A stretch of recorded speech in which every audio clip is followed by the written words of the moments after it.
Hello guys, good morning. How are you? आज की जो वीडियो है ये क्लास 12th के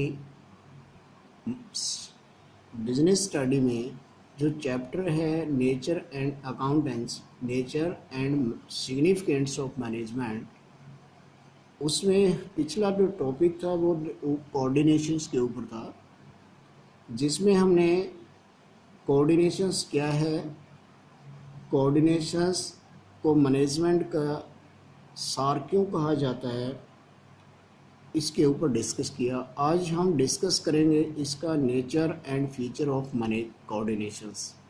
तो इसमें गाइस सबसे पहले कोऑर्डिनेशन इंटीग्रेट्स ग्रुप एफर्ट्स, ये हमें यहाँ पे देखने को मिलता है। इसकी नेचर और इसके फीचर्स के ऊपर अगर फोकस करें तो कोऑर्डिनेशंस जो है वो ग्रुप एफर्ट्स जो होते हैं उनको इंटीग्रेट करता है। अगर इसमें हम देखें तो इसमें स्पष्ट कहा गया है कि the concept of coordinations always implies in the group efforts. जहाँ पे इंडिविजुअल जो होगा वहाँ सिंगल के अंदर वर्किंग में कोऑर्डिनेशंस की रिक्वायरमेंट नहीं होगी, यानी कि there is no need for coordinations when only single individual is working. जब एक व्यक्ति काम करता है तो उसे इसकी जरूरत नहीं होगी। The needs for the इसमें order line means Nash and integrations arise only when the more individuals are working as a different individuals come in the different backgrounds, have the different style of workings, so there is need in unifying their efforts in the common directions। तो guys इसमें कहा गया कि जो need of coordinations है वो वहाँ पर ऑर्डर लाइन इंटीग्रेशंस जनरेट करने के लिए, क्योंकि जो कार्य के लिए जो डिफरेंट इंडिविजुअल्स और डिफरेंट बैकग्राउंड से जो आते हैं और डिफरेंट स्टाइल ऑफ उनकी वर्किंग होती है, उनमें से एक समानता लाने के लिए कॉमन डायरेक्शंस के लिए इसकी रिक्वायरमेंट होती है। इसके साथ ही हम ये देखते हैं number 2, ensure unity of efforts. जो इंडिविजुअल एफर्ट्स जो किए जाते हैं, जो प्रयास किए जाते हैं ग्रुप में ऑर्गेनाइजेशंस में रहते हुए, उन प्रयासों के अंदर यूनिटी इंश्योर की जाती है, यूनिटी सुनिश्चित की जाती है कोऑर्डिनेशंस के माध्यम से। अब ये कैसे संभव है? तो इसके अंदर coordinations always emphasis on unifying the efforts of the different individuals। जब विभिन्न इंडिविजुअल्स जो है उनकी जो प्रयास है उनके अंदर एक समानता लाने के ऊपर बल देता है। बिकॉज क्योंकि कॉन्फ्लिक्टिंग एफर्ट्स, विरोधाभास अगर प्रयास हुए तो वो क्या करेंगे, वो ऑर्गेनाइजेशंस को क्या है कि डैमेज कर सकते हैं। तो इस बात को ध्यान में रखते हुए कोऑर्डिनेशन बहुत जरूरी हो जाता है। The main aim of every manager is to be coordinate the activities of functions of all individuals to common goal. तो इसलिए जो मैनेजर्स होते हैं उनका जो ये मुख्य उद्देश्य हो जाता है कि जो एक्टिविटीज और जो फंक्शंस होते हैं इंडिविजुअल के, उनको कॉमन उनमें कोऑर्डिनेशंस लेके आया जाए, एक जो संस्था का कॉमन उद्देश्य होता है उसके लिए। अब इसमें अगर हम देखें इसको अंदर कैलकुलेशंस का ये है कि जो हमारे पास डायरेक्शंस होती है उसको इंश्योर किया जाता है यूनिटी के कोऑर्डिनेशंस के द्वारा। जो गोल के लिए जो डायरेक्शन निर्धारित की जाती है उसमें यूनिटी है या नहीं, ये कोऑर्डिनेशंस के द्वारा सुनिश्चित किया जाता है। Coordinate ensure all the departments work hand in hand and the create the balance in all the departments. यानी एक कोई भी ऑर्गेनाइजेशन होता है उसके अंदर डिफरेंट डिपार्टमेंट होते हैं और कोऑर्डिनेशन के द्वारा ये इंश्योर की जाती है कि सभी डिपार्टमेंट्स के जो अंदर जो काम हैंड टू हैंड हो रहा है वो उसमें बैलेंस क्रिएट हो रहा है। It act as binding force in all department. इसे ये जो कार्य करती है बाइंडिंग फोर्स के रूप में सभी डिपार्टमेंट्स के अंदर कार्य करती है, यानी कि इसका सभी जरूरी डिपार्टमेंट्स में जरूरी हो जाता है, इसे अपनाया जाता है।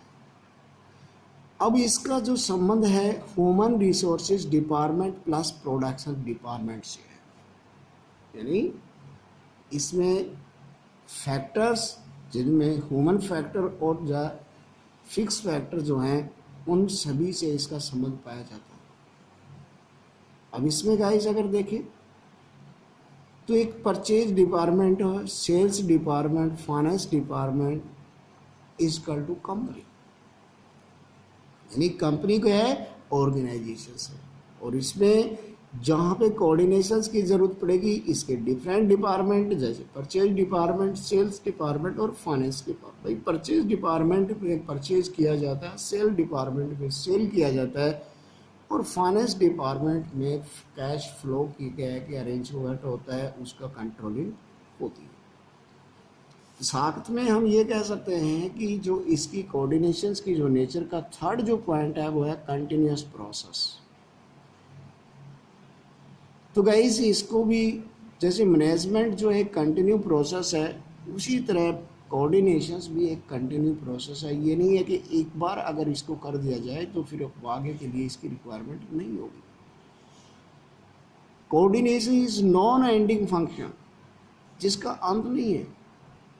It is continuous functions although it's the degrees में वेरी, यानी इसकी जो डिग्री है इसका स्टैंडर्ड जो है वो डिफरेंट हो सकता है, लेकिन ये क्या है कि नॉन एंडिंग